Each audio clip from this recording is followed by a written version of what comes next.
সম্মানিত দিনী ভাই বোন, আমরা সলাৎ সম্পর্কে কথা বলার পূর্বে আরও দুই একটি কথা বলি। সেটা হচ্ছে আমরা সাধারণত সলাতের শুরু থেকে নিয়ে শেষ পর্যন্ত সলাৎ শব্দটি ব্যবহার করার চেষ্টা করব, নামাজ নয়। আর নামাজ আর সলাৎ এক নয়। হালকা করে আমরা বলতে পারি যে সলাৎ শব্দটি কোরআনেও আছে, হাদিসেও আছে। নামাজ শব্দটি কোরআনেও নেই, হাদিসেও নেই। যেমন সিয়াম শব্দটি কোরআনেও আছে, হাদিসেও আছে। রোজা শব্দটি কোরআনেও নেই, হাদিসেও নেই। জাহান্নাম শব্দটি কোরআনেও আছে, হাদিসেও আছে। দোজক শব্দটি কোরআনেও নেই, হাদিসেও নেই। জান্নাত শব্দটি কোরআনেও আছে, হাদিসেও আছে। বেহেশত শব্দটি কোরআনেও নেই, হাদিসেও নেই।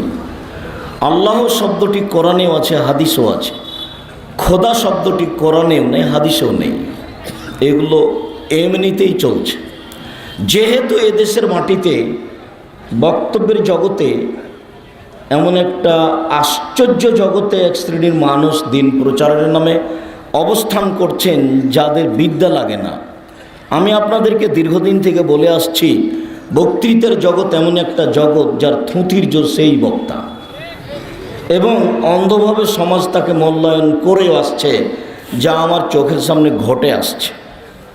যার কারণে আপনাদেরকে আমি বলেছিলাম যে বক্তা ও শ্রোতার পরিচয় বইটি একটু পড়া দরকার। বইটাতে কি আছে যে সেখানে বক্তা ও শ্রোতার পরিচয় নামে একটি বই লেখা হলো। আর আপনার কারণে আমি তাফসির কি মিথ্যা হতে পারে বইটি লিখেছিলাম। বইটার নাম হলো তাফসির কি মিথ্যা হতে পারে। অবাক লাগে, আসলেই কি তাফসির মিথ্যা হতে পারে? কোরআনের তাফসির মিথ্যা হয় কি করে, অথচ বইটিতে যা তাফসির আছে সবই মিথ্যা। এইসব বই যদি আপনাদের সাধারণ মানুষের কোনো পরিবর্তন না ঘটায়, তাহলে এটা একটা জটিল ব্যাপার যে আমরা সঠিক কোনটা কী দিয়ে বুঝব, এটা আমরা নিজেরা নিজের বিবেচনা নিজেরাই হারিয়ে ফেলেছি। আপনাদের ব্যাপারে আল্লাহ তাআলা একটি সতর্কবাণী পেশ করেছেন। আল্লাহ তাআলা বলেছেন, ফাসআলু আহলা যিকরি ইন কুনতুম লা তা'লামুন বিল বায়িনাতি ওয়াজ যুবুর। হে দুনিয়ার অজানা মানুষ, তোমরা জানা মানুষের নিকটে জানো প্রমাণ সহকারে।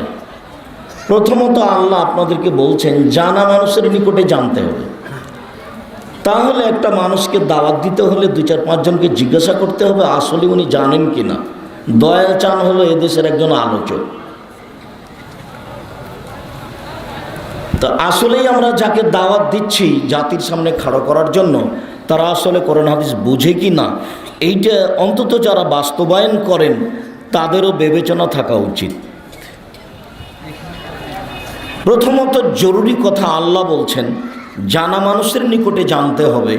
পরের বাক্যে আল্লাহ বলছেন প্রমাণ সহকারে জানতে হবে। একজন মানুষ খুব জানেন, কিছু কথা বললেন কিন্তু তার প্রমাণে কিছু দলিল পেশ করলেন না, তখন কথাটি গ্রহণীয় হবে না। সাধারণ ব্যক্তি তো বহুদূরের কথা, স্বয়ং ওমর রাদিয়াল্লাহু তাআলা আনহু একজন ক্ষমতাধর মানুষ, যার ইমানের গতিতে শয়তান রাস্তা ছেড়ে দেয়, এমন মানুষও যদি কোনো কথা বলেন, সেই কথা যদি রাসূল সাল্লাল্লাহু আলাইহি সাল্লামের না হয়, তাহলে তা গ্রহণীয় হবে না।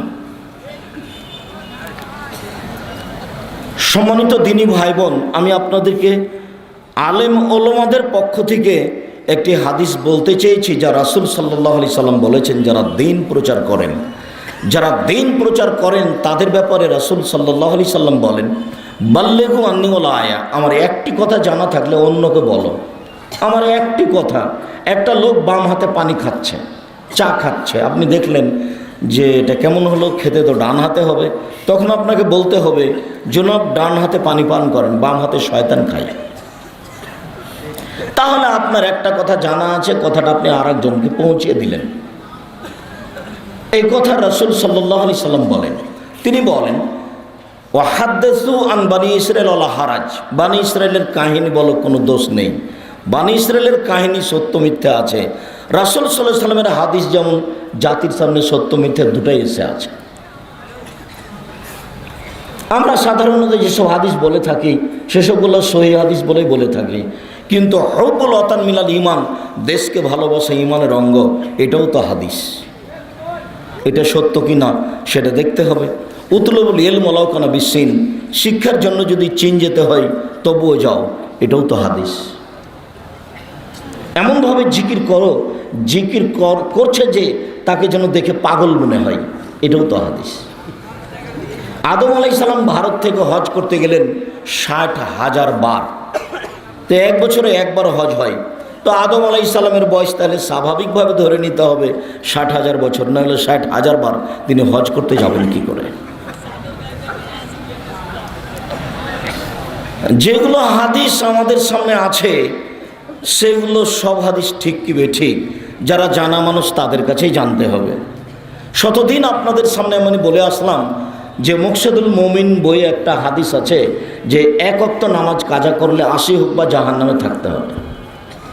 এখন সেটাও তো হাদিস বলে আছে, তো সেটা যদি হাদিস না হয় তাহলে কি হবে? সেটা তো একটা আপনি মানুষ হিসেবে আপনার একটা ভারসাম্য জ্ঞান থাকা দরকার।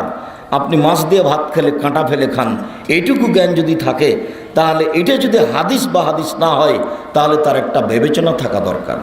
কতদিন আপনার সামনে আমি বললাম যে মুকসেদুল মুমিনিন বই একটা হেডলাইন আছে যে অবিবাহিত ছেলেমেয়ের পড়া নিষেধ। হেডলাইন যে দেখে সেই পড়ে, তার মানে হেডলাইনই ভুল। তাহলে এই হেডলাইন চলে না, যে দেখে সেই পড়ে। এখন কি লেখা আছে কয়েক পৃষ্ঠা পর্যন্ত উনি লিখলেন যে সফরের পূর্বে যদি স্ত্রী মিলন হয় তাহলে ছেলে টেরা হবে, ভরা পেটে যদি স্ত্রী মিলন হয় তাহলে ছেলে কানা হবে, চন্দ্রগ্রহণে যদি স্ত্রী মিলন হয় চন্দ্রগ্রহণের সময় তাহলে ছেলে ল্যাংড়া হবে, সূর্যগ্রহণের সময় যদি স্ত্রী মিলন হয় তাহলে ছেলে খোড়া হবে। এইসব কথা দিয়ে যে লেখক তার এই পুরো আলোচনাটা ভরে ফেললেন, আসলেই কথা কি না তা আপনাকে তো দেখতে হবে। আমরা তো বলেছি আল্লাহর কসম, আল্লাহে আল্লাহর কসম, আল্লাহে আল্লাহর কসম, লেখকের এই হেডলাইন সহ একটি কথাও সত্য নয়।